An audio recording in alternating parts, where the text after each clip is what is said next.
Welcome to the Booze Cruise, episode 1. I'm Anzo from DFS Tavern.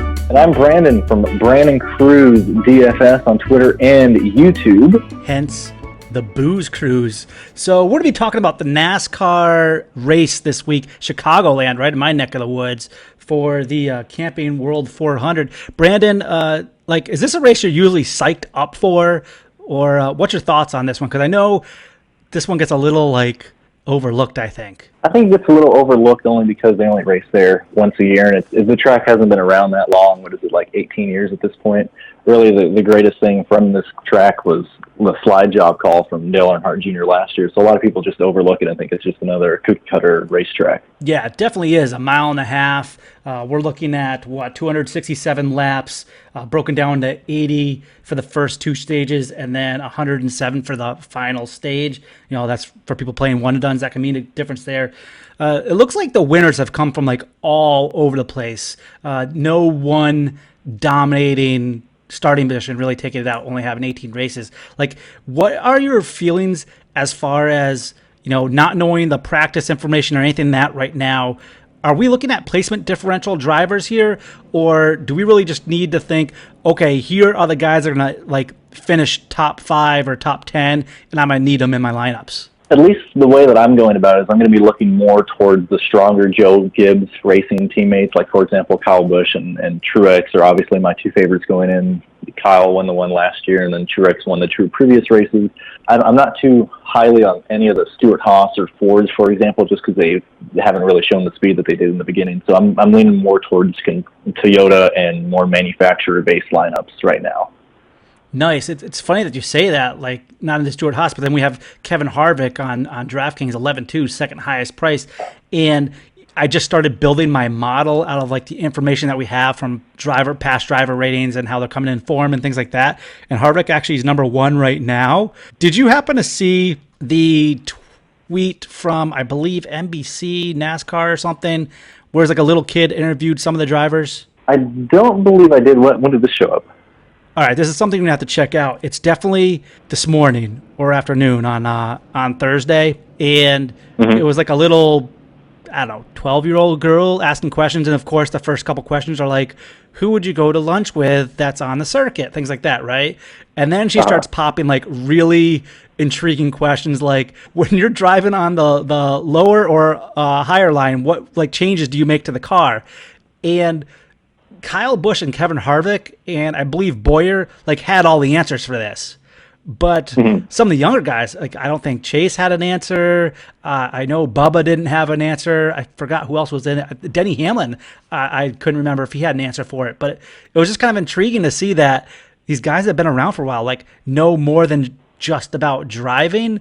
So does that play to an advantage? Which I think it does, but especially at a cookie cutter type racetrack, does it play to an advantage to have all this knowledge so you can tell your crew what you're feeling? Oh, certainly. I mean, with experience comes a vast amount of change. I don't think you or a lot of people actually know this, but I've worked and built race cars for quite a few years before this on the dirt tracks, and every track is different, every race is different, and obviously that's dirt compared to asphalt, but what rookies or newer guys from the Xfinity series and things of that nature, what they would do is they would just enter hey, Chicago. I'll use Atlanta and Texas when Texas still had the old configuration. I know a lot of guys in the truck series just race Texas and they expected the same thing at Atlanta and vice versa, even though they're drastically two different racetracks and they race totally the same. A lot of drivers could have the mistake of just racing them the exact same and not learning the different characteristics between the asphalt, the banking, and just all these different necessities that you need to learn. That's amazing. I did not know you actually worked at the dirt tracks. I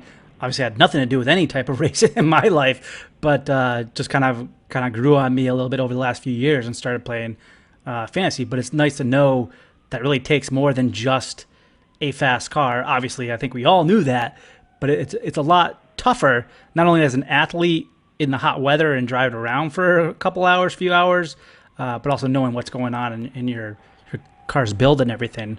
So let's dive into some of the drivers here. Why don't we start down the dirt cheap guys?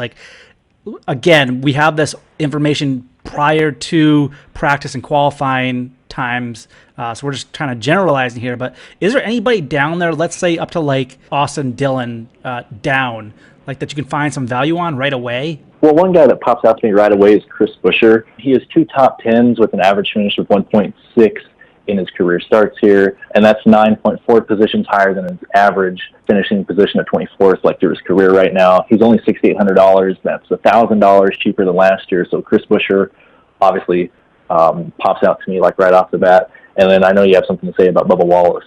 I do. I mean, he obviously pops compared to like everybody else down here. I totally agree with you on Buescher, by the way.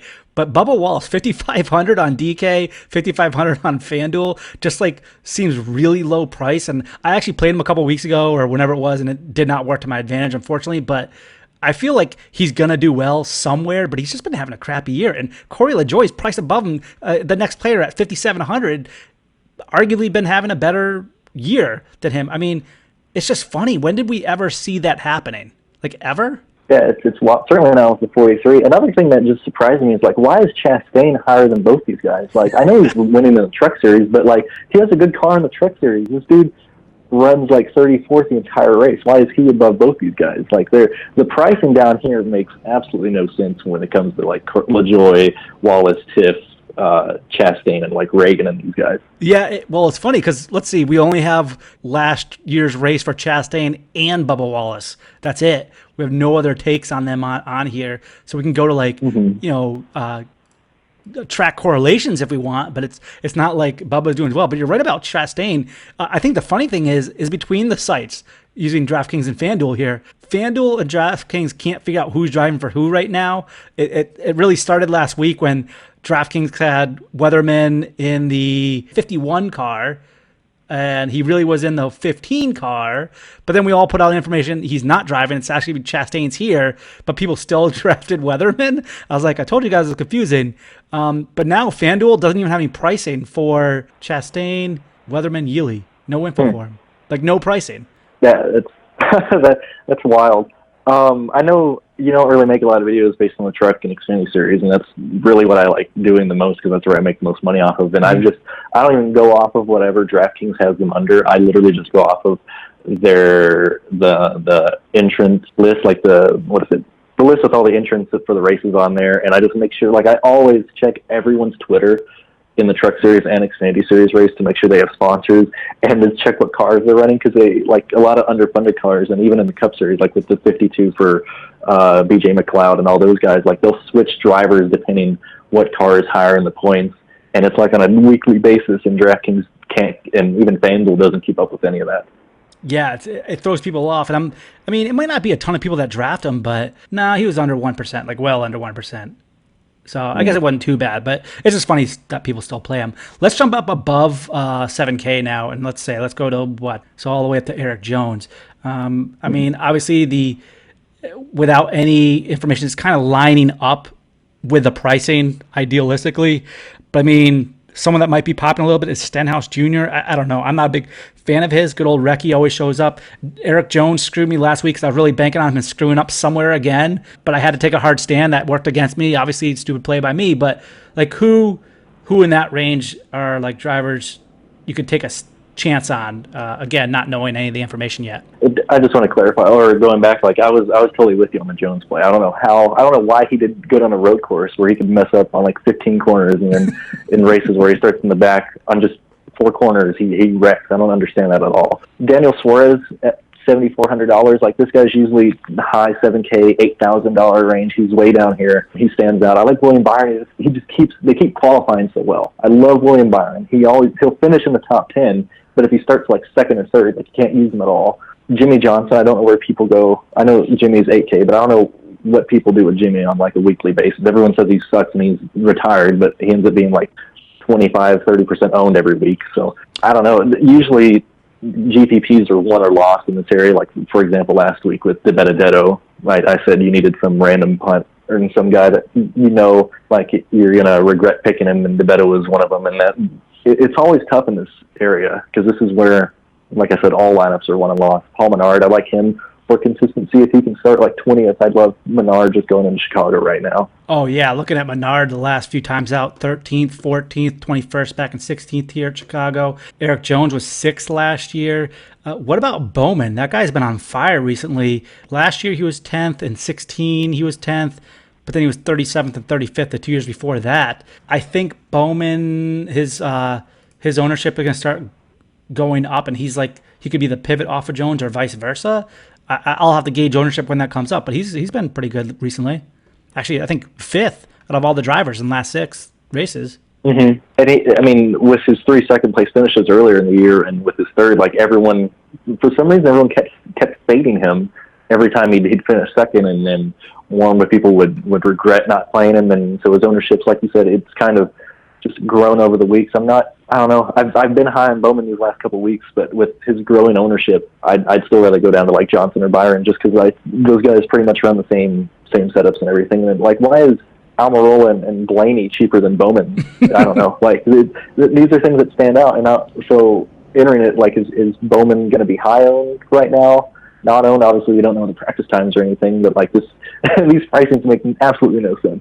Yeah, I was actually going to mention Blaney if you didn't. I was like, wait, Blaney below Bowman. I mean, this is kind of like an initial look here. I was like, ooh, that's a little weird. But yeah, that makes sense. And Hamlin below Bowman. It's just a little weird. Yeah. All right, up top, we got Boyer going on up. Of course, you already mentioned a couple guys up here, but is there any merit to maybe Kyle Larson again? One of those guys, to me, can screw you just as much as Jones can, but I had Boyer screw me a couple weeks ago. I had Elliott hurt me last week. I've seen to be on these top guys that have really messed with me, even when I pair them with the winner. So even though I had Truex everywhere last week, it didn't help because I had Elliott tagged with him. One guy that I'd like right now, yet again, it all depends on how he goes, but Larson has been stupid consistent. I'm looking at the past 2 races because this package and everything has messed us up. But Larson finished 2nd last year. He finished 6th in the 2017 race here.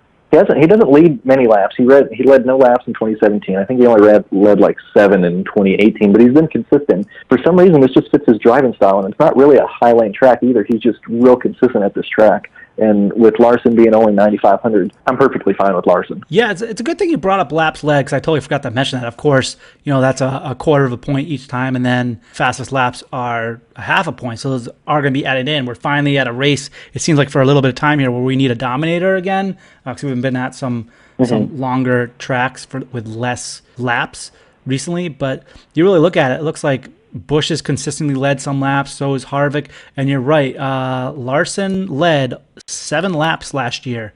Do you need him to be a dominator, though, at 9,500? Probably not. You can pair him with someone else that you think is going to dominate. Obviously, if he's starting 1st or 2nd, then it's like, what do you do? I mean, he seems to be so... If he starts at pole, he's been horrible this year. Oh, yeah. He's so disgusting whenever he starts on the pole.